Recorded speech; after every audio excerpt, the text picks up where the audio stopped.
So yes, thank you very much, Richard, for that warm introduction. I'm really pleased to chair this opening keynote panel today with two great panelists that we've got here. So we're going to talk about the information security leaders' perspective, and the good thing is that we've got two different perspectives from great leaders in the space. But first of all, before I start and introduce myself and the panelists, I just want to go straight away to tell you about that Brella app that Richard mentioned. So hopefully at home or even here, you've got access to that. And to ask any questions of the panel, because I've got a couple of questions as a moderator always does, but it would be great to hear the pertinent questions from the audience. What I'd like you to do is go to the Brella app, and in the Brella app there is a toolbar at the bottom. If you go to the bottom toolbar, there are 3 dots. Click the dots, and then there is a Q&A section that you can ask your questions, because I'm sure your questions will be much more interesting than the ones I have. So, without further ado, as I say, I'm from the University of Warwick. There we are one of 19 academic centres of excellence in cybersecurity research in the UK. So these are certified by the National Cybersecurity Centre and EPSRC, which is the funding council for engineering and physical sciences research in the UK.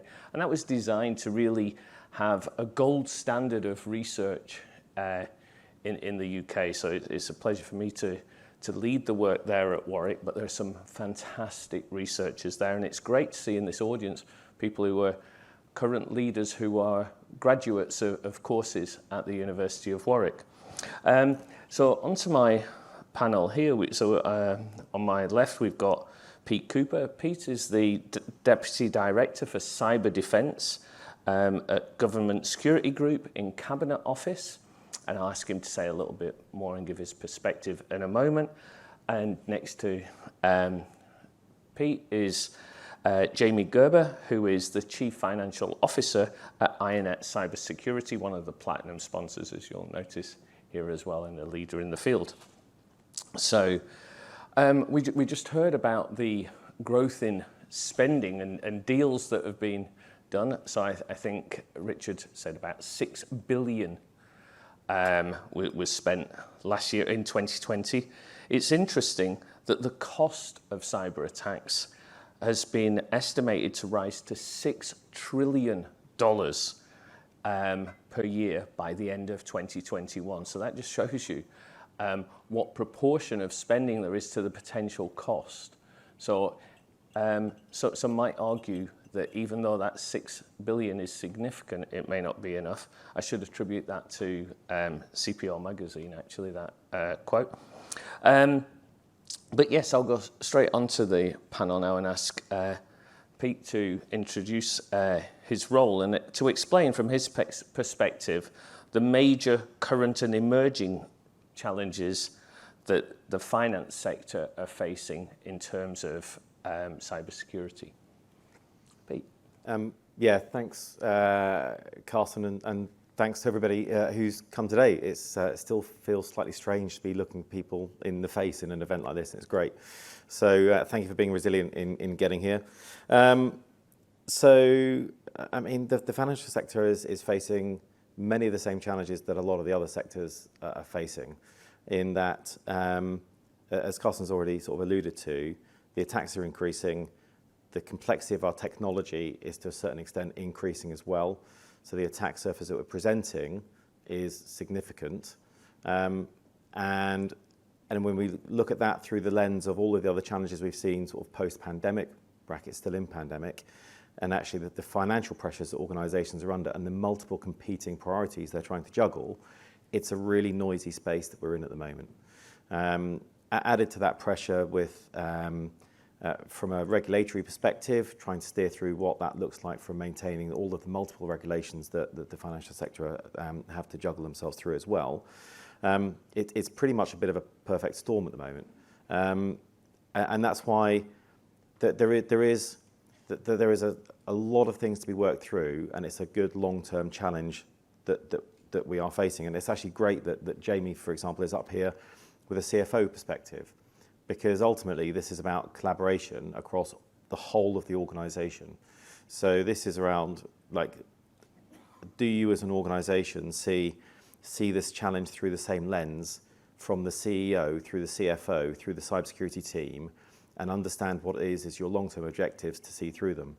So my background is, so I was previously in the military, then in the private sector, and then into government.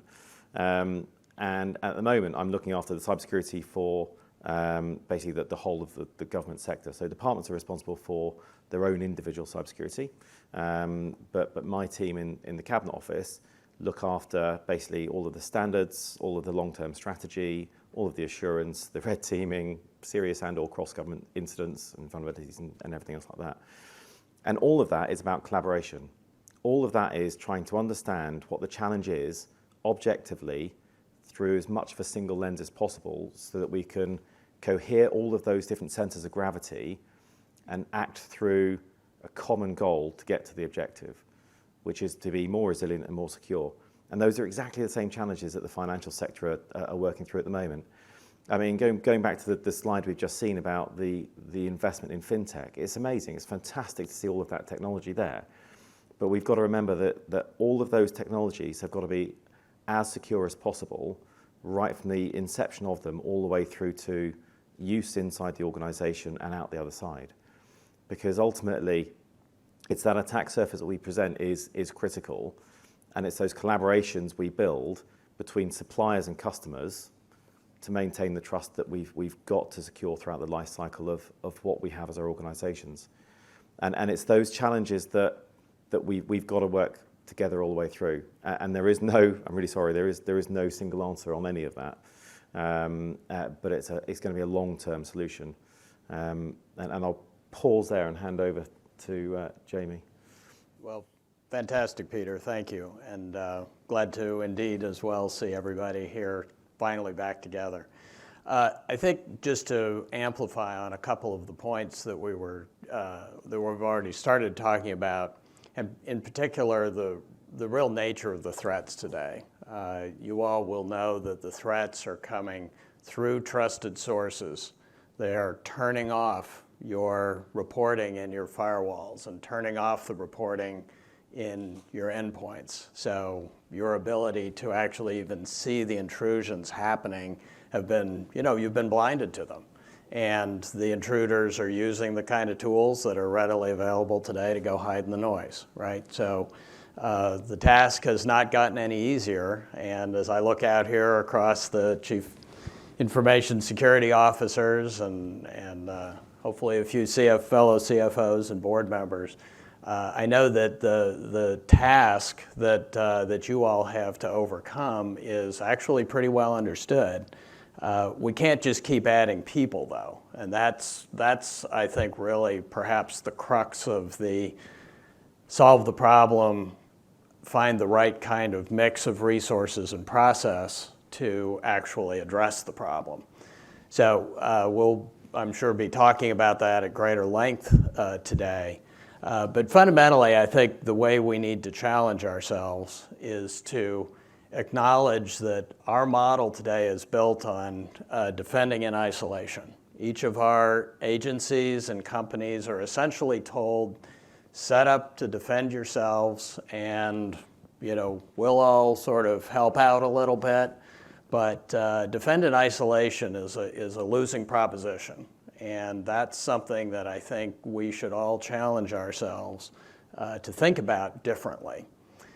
One of the other elements is to really, and actually I'll be talking about it as well a little later today, but certainly we should explore it here, is to think about cyber defense as a team sport, right? This is, how do we break through, use technology effectively to work together against the attackers, because the attackers are working together against all of you and against us.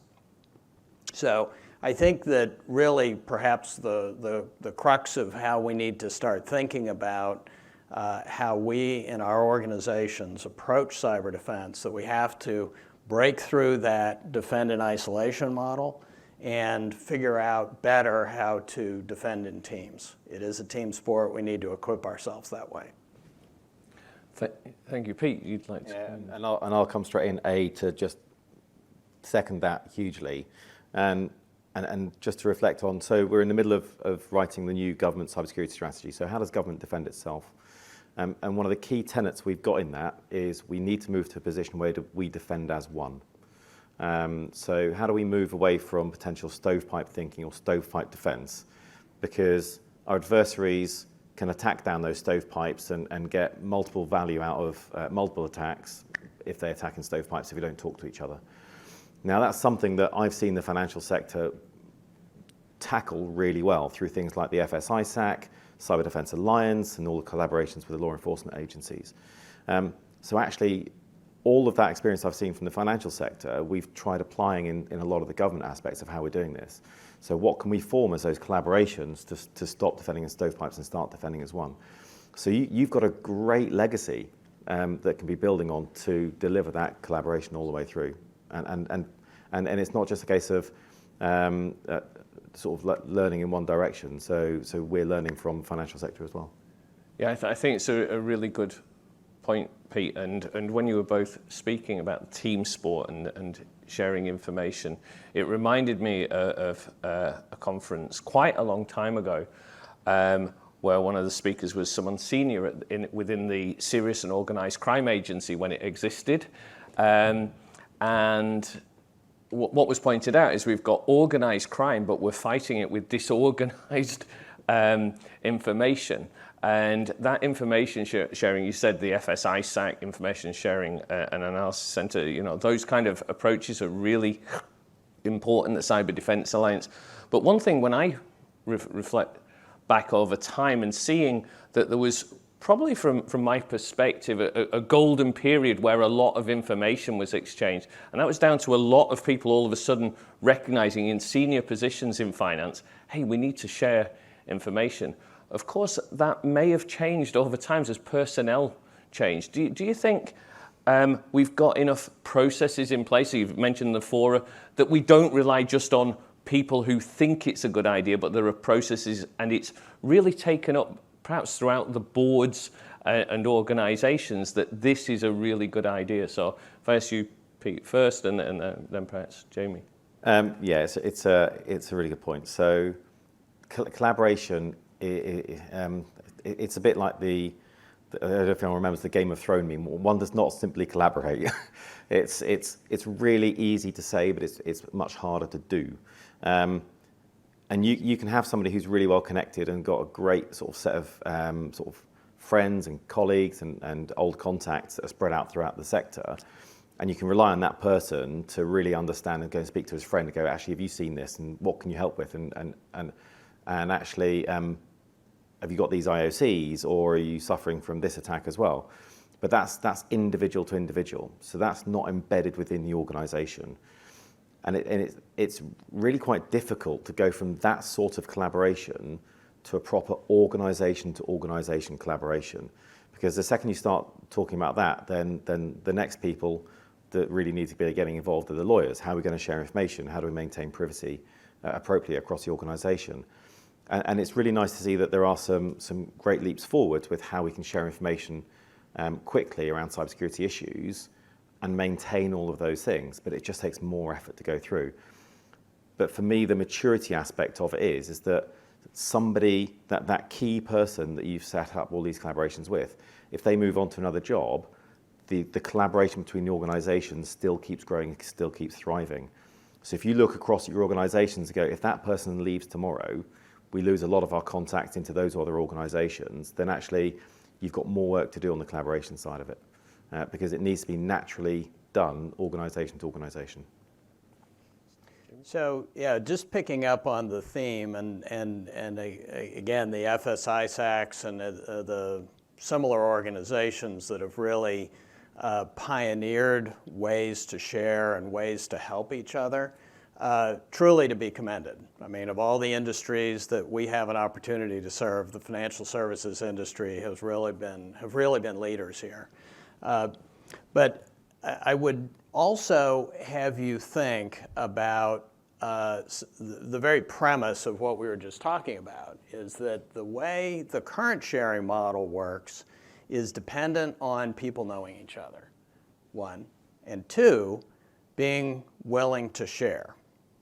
So there's actually a very conscious decision that has to be made by any individual to decide to share anything, right? And if they don't share, if they don't decide there's relevance to share, or they have to clear whatever they're going to share through their legal counsel, it is way too late, way too slow. So again, I think as you think about the methods and procedures that you're going to use, and I challenge the FS-ISAC as well, to ask how do we use effective anonymization techniques? How do we use some other techniques to effectively allow sharing to be fast, pervasive, and precise?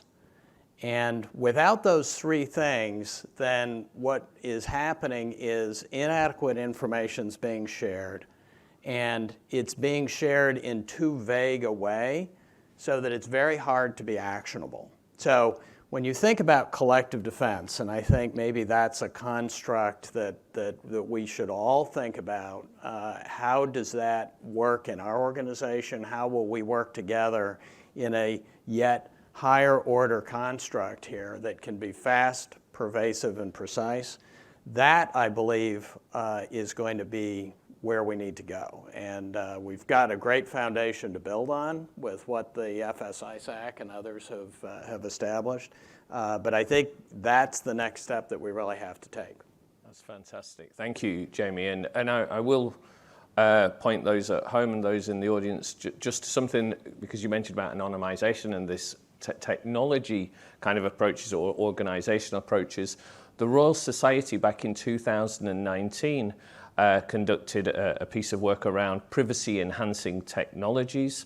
I gave some modest contribution to that. But there's now a working group to look at this to take it on further.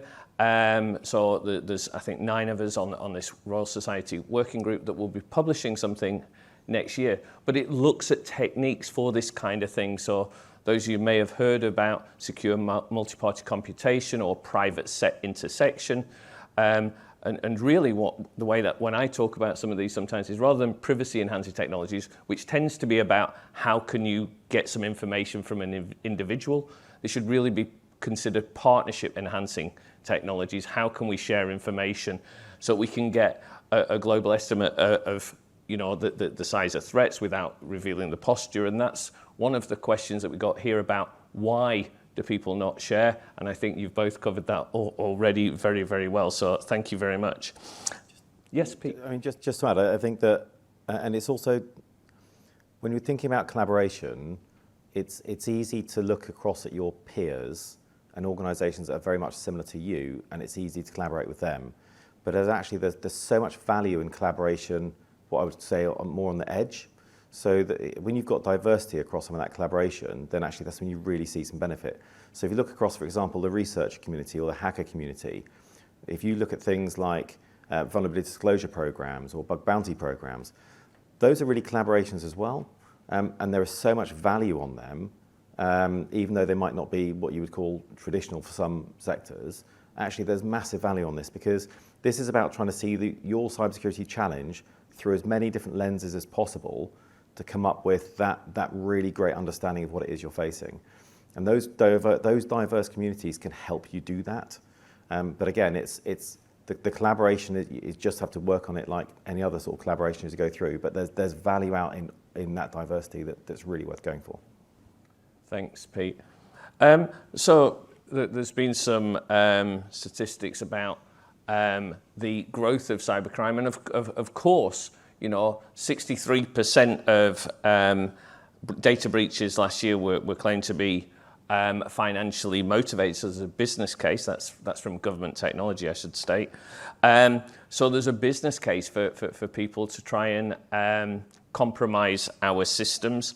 We hear from the University of Maryland that there's every 39 seconds there's a new attack somewhere on the web. And that over 4,000 ransomware attacks take place around the world daily from the FBI.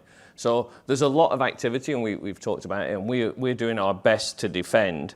Do you think at the moment we're closing the gap, we're winning against our adversaries, or do you think that gap is widening? So we'll start with Jamie. So unfortunately, I think we're still too slow in our response. And let me take up one of the key themes there. I mean, the statistics from the FBI, for instance. When the FBI is involved, a breach has already occurred and damage has already been done. So I think as we think about collaboration, I think we also need to think about how we as participants here, companies, agencies that are wishing to be defended, can help our national defenders to do their job more effectively. So, we talked about defend in isolation as sort of being one of the issues here. Well, for our national defenders, FBI and other agencies, their task is, unfortunately today, mostly just a cleanup task. And we have to find ways to interact and work with them to help them do their jobs better, more proactively, and to really prevent damage in using their own missions before it's occurred. So I would just sort of equally add that how we enable our national defense teams to do their job better is an equal part of getting out ahead of the attackers that are coming at us.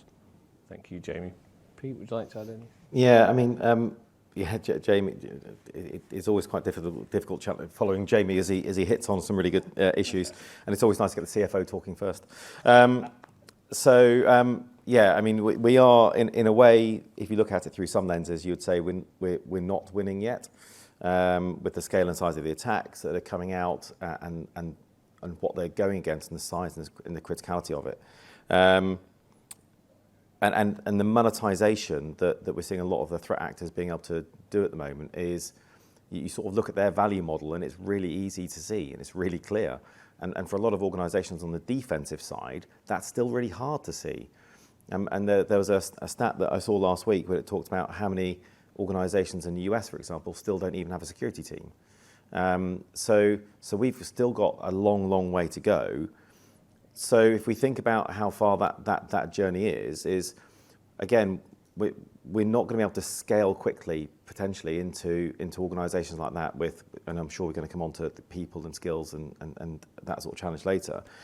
But we've got to go right back to the infrastructure that we're using, the hardware and the software that we're using, and how do we make it easier for people just to do the right thing without even thinking about it.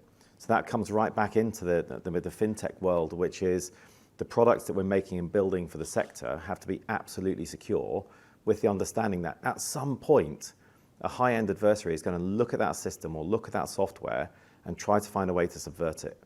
And we've got to have that mindset in all of our thinking as we develop it and build it and through its entire life when it's on-prem or being used. Because if we look at what we're seeing now through the supply chain attacks with how we're seeing adversaries able to really go through some quite sort of nuanced moves to go through different supply chains to get into different organizations, we've got to make that as hard as possible for them as they go through.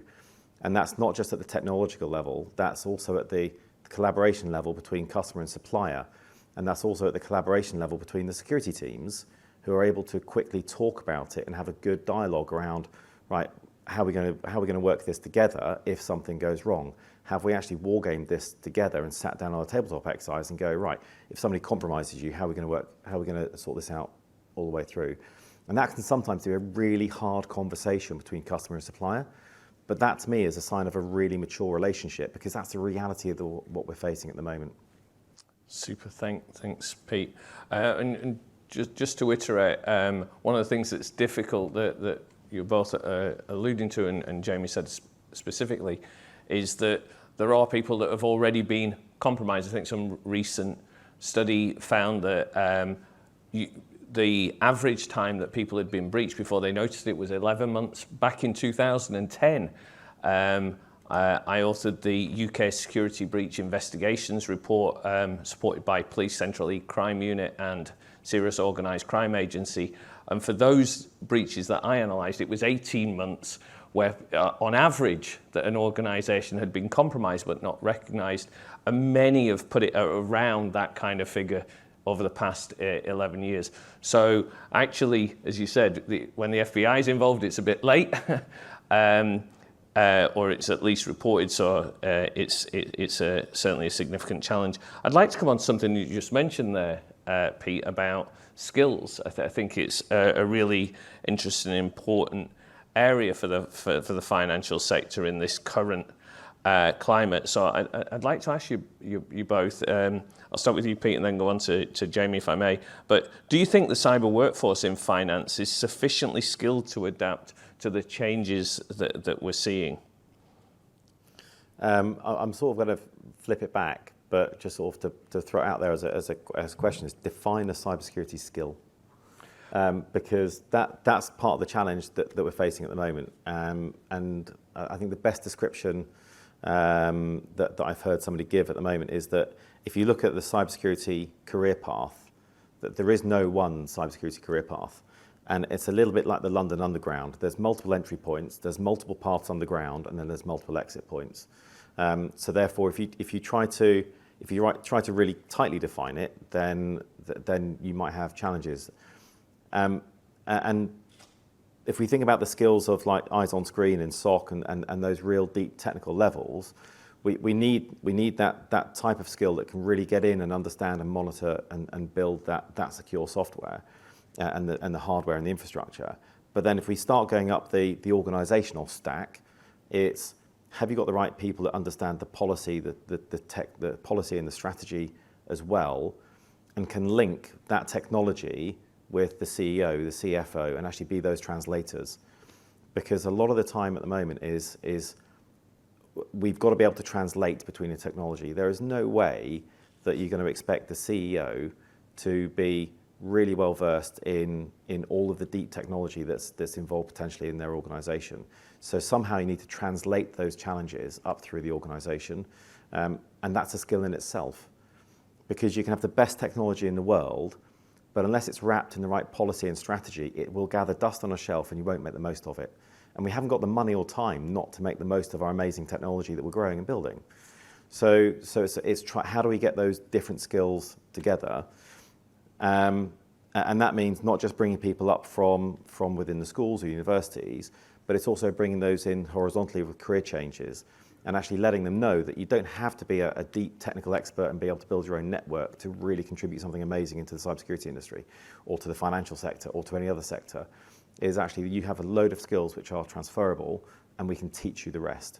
And if we start doing that, then I think that we've got a chance of actually trying to get ahead of that skills piece slightly quicker. Thank you, Pete. Jamie? So I like the notion that you raised about process being as important to answering the skills question as just a simple inventory of the skills, right? So we like to think about the task of more people and better positioned players, as it were.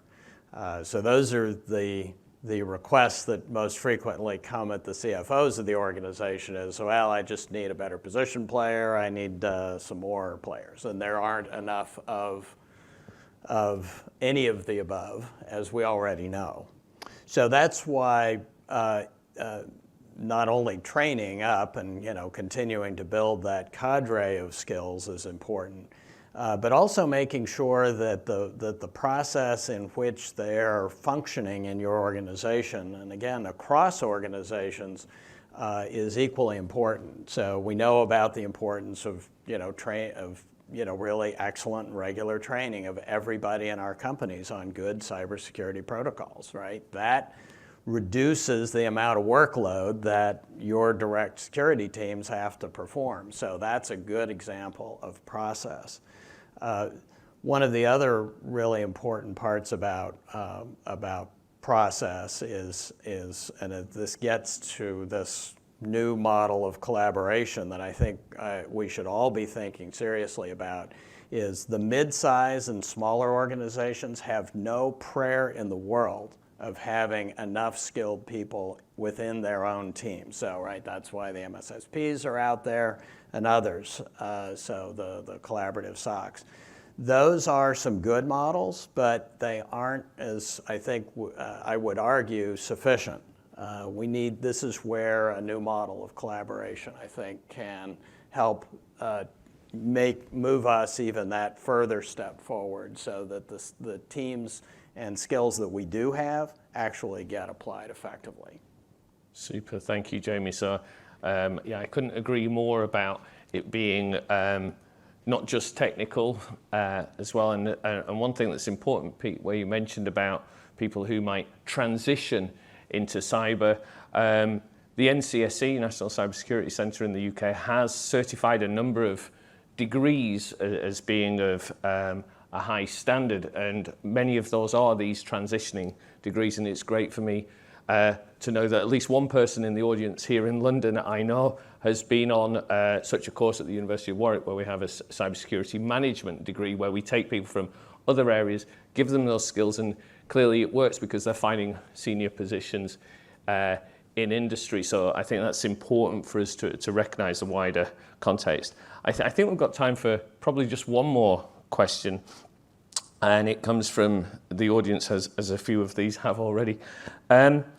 Given the increase in cyber attacks, what do we think that the regulatory bodies are doing to ensure cyber resilience, and the challenges that these regulatory bodies might face, or the challenges of regulation in this space? So if I start with you, Jamie, and then come to Pete.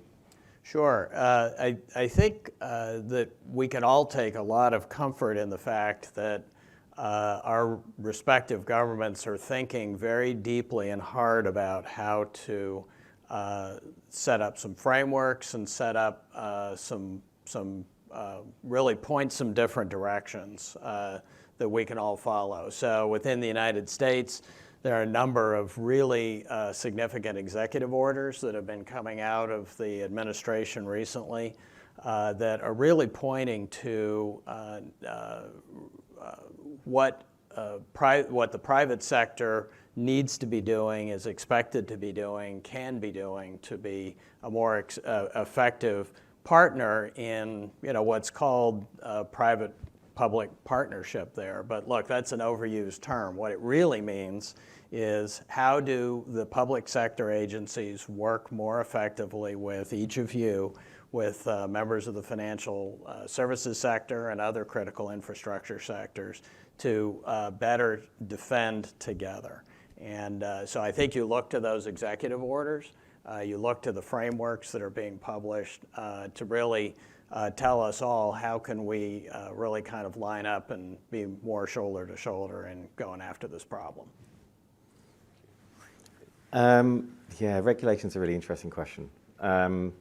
So if personal perspective is regulation is something that is used to try and lift the cybersecurity and resilience of an entire sector at scale, to try and get as many people to really hit that sort of regulation and whatever is being mandated, that this is what we think we need to get you to that standard where we can start reducing that sort of systemic and organizational risk.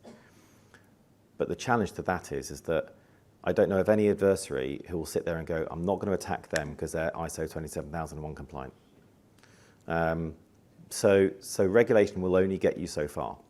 And one of the dangers of regulation, and I saw it the first time I sort of started doing bits in the financial sector, which is it can drive a culture of compliance. And that's one of the dangers if you get that regulatory balance wrong. So I was speaking to a large international bank, to their cybersecurity team, and they said, look, we want you to come and help us and that sort of stuff, but before you do that, can you just sort out our compliance backlog? And it's like, oh God, okay. And it was a real, right, once we sorted out a compliance backlog, the board might not talk about cybersecurity for 6 months. That's not helping. All right, so when you think about the regulation, it's got to be that collaborative piece, as Jamie's just said, but you've also got to make sure it's not driving a compliance culture. You've got to have a really strong cybersecurity culture throughout your organization. So it's not just people thinking about, I don't want to click that link. You've got everybody from the board all the way through to all of your organization, the CISO team, the cybersecurity team, the devs, everybody having that cybersecurity culture of, we need to reduce our attack surface, find and fix our vulnerabilities, and keep evolving to stay ahead of the threat.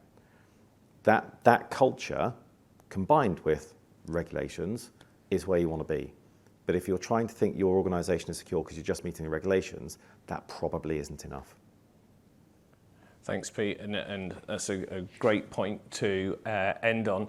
I think just reiterating that point about the collaboration that's required, that's come across a number of times, and I'm pleased that in the UK, I think there's a very good regulatory landscape in general. The conversation tends to be there, but we need to work more on that collaboration across our own organisation, creating a culture that works, create the processes that work to support that, but also to help us work across the sector and, as Pete said, beyond the sector and learn from others and work with government and regulation. So thank you so much, Jamie. Thank you so much, Peter. That has been absolutely fantastic. I hope you've all enjoyed it, and we'll now move to a break. Thank you.